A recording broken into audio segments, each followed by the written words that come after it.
Assalamualaikum warahmatullahi wabarakatuh. Para sahabat pecinta wali yang dirahmati Allah, semoga sehat selalu serta ada dalam lindungan Allah Subhanahu wa Ta'ala. Dalam video kali ini, saya akan menceritakan kisah karomah Sunan Prapen, mengeluarkan ribuan lebah untuk menyerang kerajaan Majapahit. Beliau juga melantik raja-raja di Nusantara. Simak kisah ini sampai selesai. Sunan Prapen atau Syekh Maulana Fatikal adalah putra dari Sunan Dalem atau Syekh Maulana Zainal Abidin dan cucu dari Sunan Giri, Raden Ainul Yakin.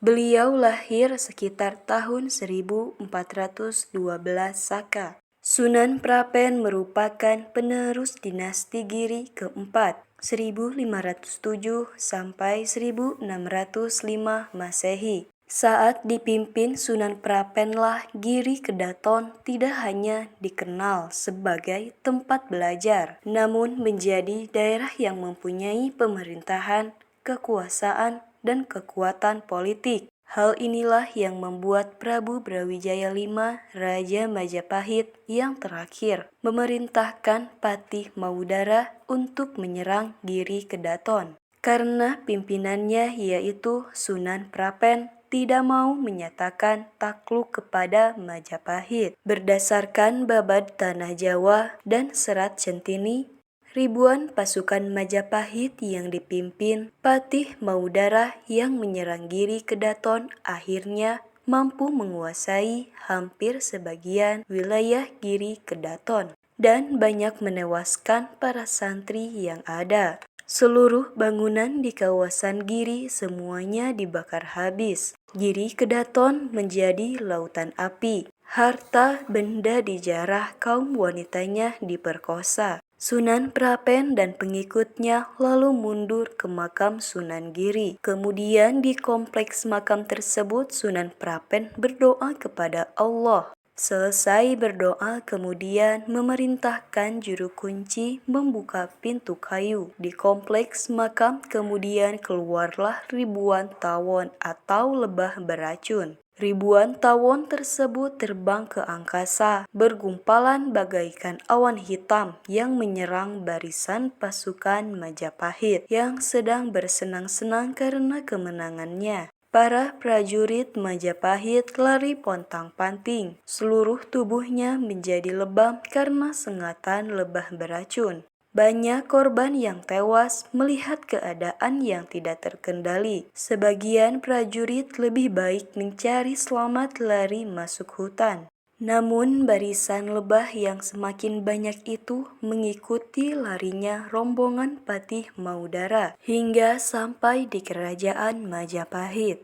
Lebah beracun itu kemudian menyerang ke dalam istana. Gegerlah seluruh penghuni yang ada di dalamnya. Menyaksikan hal ini, Prabu Wijaya V kemudian mengadahkan tangannya ke langit dan sumpah tidak akan mengganggu para santri dan Sunan Prapen kecuali yang sudah terjadi. Setelah selesai, sang Prabu mengucapkan sumpahnya, seluruh barisan lebah beracun berbalik arah melesat ke udara dan terbang ke arah barat laut. Langit pun menjadi cerah. Hal ini yang membuat akhirnya Brawijaya V membiarkan Giri Kedaton menjadi daerah bebas di luar kekuasaannya. Di kemudian hari, karena kewibawaan dan karomahnya, Sunan Prapen beserta Sunan Kalijaga memberi restu kepada Raden Patah untuk berkuasa di Demak Bintoro menggantikan kekuasaan Majapahit. Sunan Prapen yang kemudian melantik Hadiwijaya atau Jakatingkir menjadi Sultan di Pajang menggantikan kekuasaan Kesultanan Demak Bintoro di Tanah Jawa. Bahkan Sunan Prapen juga memberi restu Panembahan Senopati menjadi raja penguasa Tanah Jawa atau Kesultanan Mataram yang menggantikan kekuasaan Pajang. Sunan Prapen juga menjadi juru damai peperangan antara Panembahan Senopati dengan Jaya Lengkara Bupati Surabaya pada 1588 karena penolakan para bupati Jawa Timur tersebut terhadap kekuasaan Mataram. Sejak itulah Sunan Prapen karena karomah dan kewibawaannya hampir selalu menjadi pelantik atau pemberi restu kepada Raja Islam yang naik tahta di Pulau Jawa, yang menjadi kerajaan bawahan Mataram maupun sejumlah kesultanan di wilayah Indonesia Timur. Konon sejumlah raja Islam di wilayah Indonesia Timur seperti di Pulau Kalimantan, Lombok, dan Maluku juga diberikan restu oleh Sunan Prapen saat pelantikannya. Menurut POC, Sunan Prapen sebagai Paus Islam atau Raja Imam yang mempunyai peran dalam memberikan berkah kepada raja-raja Demak dan Pajang yang baru dinobatkan.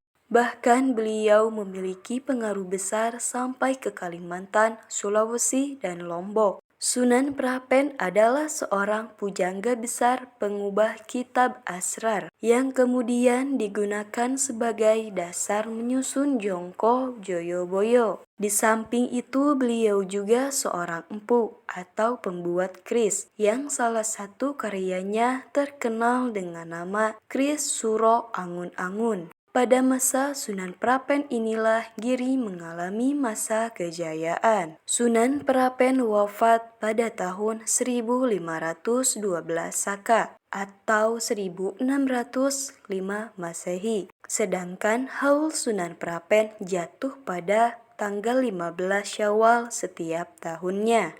Makam Sunan Prapen terletak di Desa Kelonganan, Kecamatan Keboma sekitar 400 meter di sebelah barat makam Sunan Giri, dalam sebuah cungkup berarsitektur unik dengan ukiran bernilai seni tinggi. Salah satu keistimewaan makam Sunan Prapen, pada tiap jalan menuju makam terdapat sebuah watu dodok atau yoni, yaitu sebuah batu di tengah tiap yang diyakini sebagian orang bahwa bagi pasangan suami istri yang belum dikaruniai anak dapat segera mendapatkan keturunan apabila duduk berduaan di batu itu. Wallahu a'lam bishawab. Itulah kisah karomah Sunan Prapen. Semoga video ini bermanfaat bagi kita semua. Terima kasih sudah menonton video ini sampai akhir. Jangan lupa klik tombol subscribe, like, dan komen.